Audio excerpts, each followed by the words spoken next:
안녕하세요. 파미데일리 김주환입니다. 오늘은 루닛, 유방암 치료 판도 변화의 글로벌 중심에 있다, 이런 주제로 준비해 왔습니다.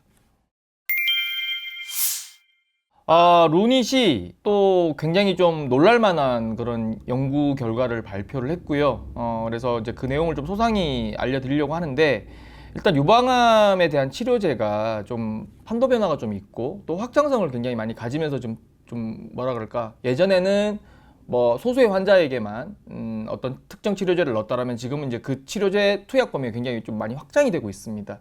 근데 그런 부분들을 좀 미리 읽어내고 인공지능을 좀 개발해서 미국 임상종양학회, 이제 시카고에서 열렸죠. 5월 말부터 6월 초까지 열렸는데 거기서 발표를 했고, 제가 이제 그 현장에 다녀왔습니다. 그래서 직접 얘기를 들었는데 오늘 좀 그 내용을 상세하게 전달해 드리려고 합니다. 유방암에서는 그 허투라는 바이오 마커를 굉장히 중요하게 봅니다. 그래서 허투는 이제 암세포 표면에서 뭐 성장이나 분열이나 생존을 돕는 그런 단백질인데, 그게 이제 유방암하고 위암 이런 데 이제 주로 많이 이제 과발현되는 그런 단백질 특징이 있어요. 그래서 허투가 있으면 그 단백질을 좀 포착하는 방식으로 소위 말해서 이제 암세포를 이제 그걸 잘 잡으면 암세포가 이제 잘 죽일 수 있는 거잖아요. 그러니까 소위 말해서 이제 일반 항암제 같은 경우에는 암세포와 정상세포를 다 죽이는데, 표적 항암제 같은 경우에는 정상세포는 놔두고 암세포만 이제 이렇게 포착해서 죽이는 그런 방식이거든요.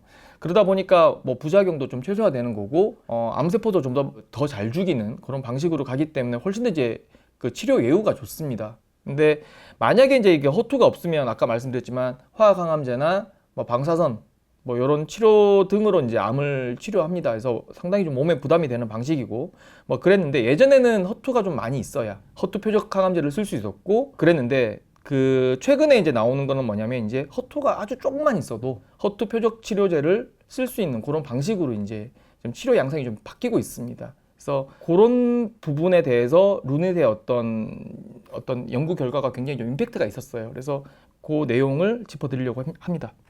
제가 이제 시카고 현장에서 이제 그 안창호 루닛의 이제 의료 부분 총괄 요 분하고 이제 인터뷰를 했거든요. 이분은 그 내분비내과 전문입니다. 전문인데 뭐 병원에서 이제 진료하거나 이런 게 아니라 루닛 안에서 이제 연구를 전담하시는 그런 분으로 좀 알고 계시면 될 것 같고요. 허투 같은 경우에는 이제 좀 설명을 좀 드리자면 0부터 3까지 있습니다. 그럼 0, 1 플러스, 2 플러스, 3 플러스 이렇게 4단계로 구분이 되는데, 과거에는 이제 3 플러스가 양성입니다. 3 플러스가 나와야만 이 허투 표적 치료제를 썼고요. 0이나 1 플러스나 2 플러스 같은 경우에는 거의 약을 쓰지 않았어요. 화학항암요법이나 이런 것들을 썼고, 2단계 같은 경우에는 뭐 추가 검사 해가지고 이제 뭐 허투 발현이 조금 있다라고 판단되면 이제 그 허투 표적 치료제를 좀 쓰는, 투약하는 그런 방식으로 이제 진행을 했었거든요. 그래서 과거에는 이제 이게 치료되기 전에 그 큰 병원에는 다 이제 병리과가 있습니다. 거기 이제 병리과 교수님들이 허투 판독을 해요. 근데 그 판독 기준이 3 플러스냐 아니냐, 소위 말해서 양성이냐 아니냐, 요 기준점으로 이제 진행을 했었거든요. 그래서 과거에는 요랬었다라고 이제 일단은 정리를 하시면서 얘기를 이어가면 좋을 것 같습니다. 요즘에는 허투 이제 3 플러스 환자뿐만 아니라 2 플러스나 심지어는 이제 1 플러스 환자한테도 이제 허투 표적 치료제 에너투라고 하거든요. 요 약효가 있다라는 이제 임상 결과가 나오고 있고요. 좀 나아가서는 초저 발현군, 이제 영어로는 울트라 로우라고 표현을 하더라고요. 울트라 로우 허투 환자한테도 허투 표적 치료제 중에 하나인 에너투 투약 효과가 있다, 이런 이제 임상 결과가 보고가 되고 있습니다. 그래서 그 허투 표적 치료제도 치료제가 되게 종류가 많거든요. 근데 이제 에너투가 최근에 나온 건데, 이 에너투가 나오면서 3 플러스보다 소위 말해서 예전엔 과거에는 음성으로 분류됐던 환자한테도 약을 쓸 수 있게 됐습니다. 그래서 저발현 허투 환자한테도 이제 진짜 이게 허투가 하나도 없는지 아니면 약간이라도 있는지를 이제 구분하는 게 굉장히 중요해졌습니다. 그래서 좀 양상이 과거에는 3 플러스였다면 지금은 좀 뭐 2 플러스나 1 플러스나 또 제로 안에서도 뭐 울트라로 초저 발현군한테도 약을 쓰는 그런 상황으로 변모했다, 이렇게 말씀을 좀 드리겠습니다. 그러니까 이번에 그 시카고에서 열린 미국 임상경량학회를 굉장히 떠들썩하게 했던 게 바로 이제 그 에너2의 임상 결과였는데, 초저 발현군에서는 그 N02를 투여했을 때 객관적인 반응률, 소위 말해서 이제 암 세포가 30% 이상 줄어든 거, 완전히 없어진 거, 요 두 개를 합쳐서 가지고 객관적인 반응률이라고 합니다. 이게 61.8%가 나왔고요. 약발이 굉장히 많이 들었다는 얘기죠. 그리고 저발형군한테도 56.5%가 나왔어요. 그러니까 예전에는 효과가 없을 거라 생각을 해서 그 허투 저발형군, 소위 말해서 음성 환자들한테는 화학항암제를 넣었는데 허투 표적 치료를 넣어보니까 효과가 있더라는 그런 임상 결과가 나온 거죠. 이게 굉장히 높게 나온 거고, 그러면 이런 저발형군한테 화학항암제를 넣었을 때 객관적인 반응률은 얼마가 나오냐면 32.2%가 나왔습니다. 그럼 두 숫자 차이 굉장히 큰 거잖아요. 거의 뭐 초저발형군 기준으로 따지면 거의 2배 가까이 N02, 그러니까 허투 표적 치료제를 넣었을 때 이제 치료 효과가 좋았다라는 거잖아요. 그래서 양상이 허투가 조금만 발현돼도 높은 확률로 유방암을 치료할 수 있는 그런 부분들이 임상에서 확인이 됐다, 이렇게 정리를 해드리겠습니다. 설명이 굉장히 장황했죠. 이제 그래서 AI가 왜 필요한가? 뭐 그러면 뭐 허투 저발현한테 넣으면 되는 거 아니야? 이렇게 생각하실 수 있는 거잖아요. 근데 문제는 그 허투 저발형군을 기존 병리학에서 선별하는 게 쉽지가 않습니다. 그러니까 병리과 의사들이 이제 일일이 이제 그 차트를 보면서 뭐 이렇게 해야 되는 건데, 엑스레이나 뭐 CT나 뭐 MRI를 볼 줄 모르겠습니다. 이제 그런 거 보면서 이제 구분을 해야 되는 건데, 이 병리과는 이제 뭐 십수년 동안, 그동안 이제 허투는 3+ 양성만 허투 표적제를 썼기 때문에 3+인지 아닌지를 구분하는데 최적화가 돼 있는 거예요. 그래서 거기에 굉장히 익숙하고, 또 그 3+ 양성 판별을 놓고 트레이닝을 받은 사람들입니다. 그러다 보니까 이제 실제 병리 의사들이 이제 육안으로 이게 0인지, 정말 음성인지, 완벽한 음성인지, 단백질이 하나도 없는 유방암 환자인지, 아니면 울트라로 초저 발형군인지, 1+인지 2+인지 이거를 구분하는데 상당한 편차를 보이는 거예요. 그러니까 잘 보시는 분도 계시는데, 또 3+ 구분에 익숙해져 있고 거기에 트레이닝이 최적화되신 분들은 이게 잘 못 보시는 거예요. 근데 지금 이제 치료제 양상이 뭐 아까 말씀드렸지만 2+나 1+나 제로에서도 그 울트라 로우까지는 약을 넣는 상황으로 바뀐 건데, 이거를 정확하게 못 구분해낸다는 거죠. 그래서 이 시점에서는 AI가 필요하겠다, 이렇게 이제 볼 수 있는 거고, 제가 자료 화면 하나 가지고 왔습니다.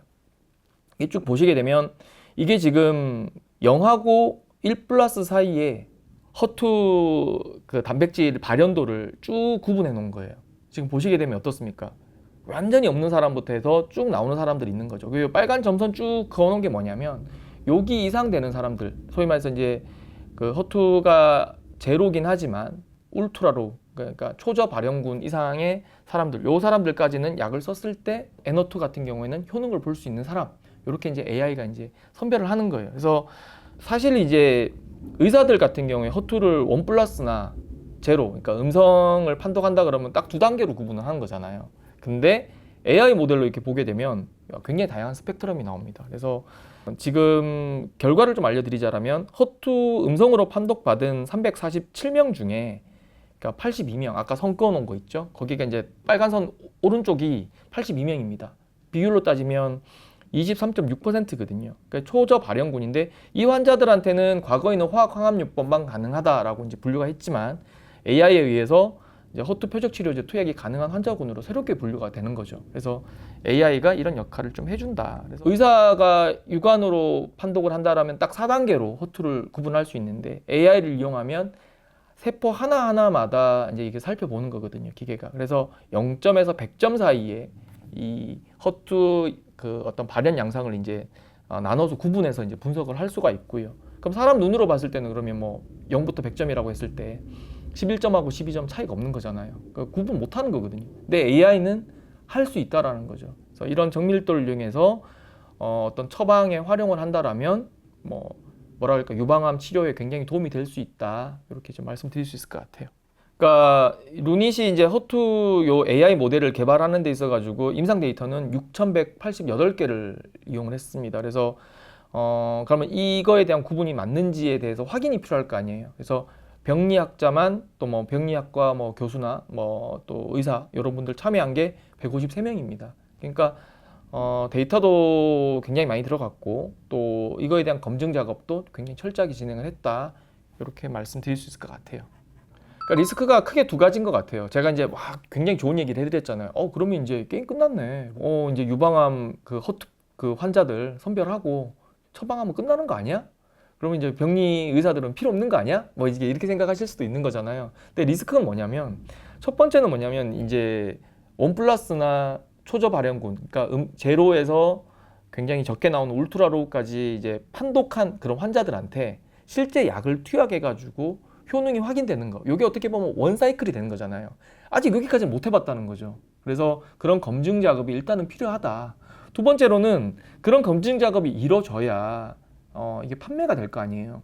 그러니까 병리학 교수에게 또는 병리학 의사에게, 병리과 의사에게 이게 어떤 보조 수단으로 처방하는 데 있어 갖고 쓰이려면 이런 것들이 검증되고 또 판매가 돼서 이제 어떻게 보면 그 매출이 잡혀야 어떻게 보면 이게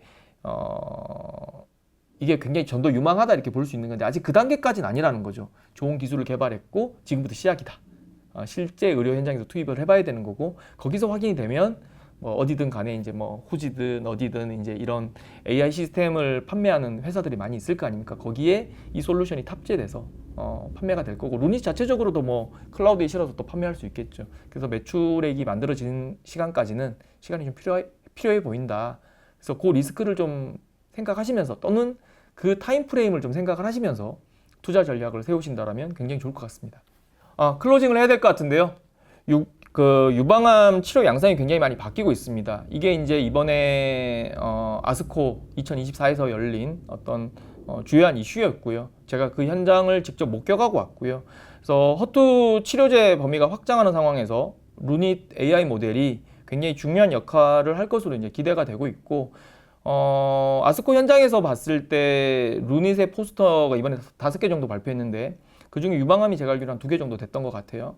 그래서 굉장히 인기가 있었고 루닛이 또 부스도 있었습니다. 그 부스 보면 좀 썰렁한 데가 많거든요. 사실 이게 뭐 다국적 제약사처럼 크게 부스를 만들지 않는 이상에는 좀 소규모로 부스를 만들어 놓으면 좀 굉장히 좀 한산한 분위기가 많은데 루닛 같은 경우에 사람들이 굉장히 많이 몰려 있었어요. 그래서 뭐 서범석 대표도 거기서 굉장히 바쁘게 지금 어떤 사람들 뭐 그 다국적 제약사 사람인지 일반 제약사 사람인지 아니면 의료기기 회사 사람인지 제가 그건 잘 모르겠지만 활발하게 이제 비즈니스 활동을 하는 것을 제가 목격을 했습니다. 그래서 그런 부분을 좀 참고하시면서 루닛에 대해서 살펴보셨으면 좋겠습니다. 파미데일리 좋아요, 구독, 알람 설정 부탁드리겠습니다. 감사합니다.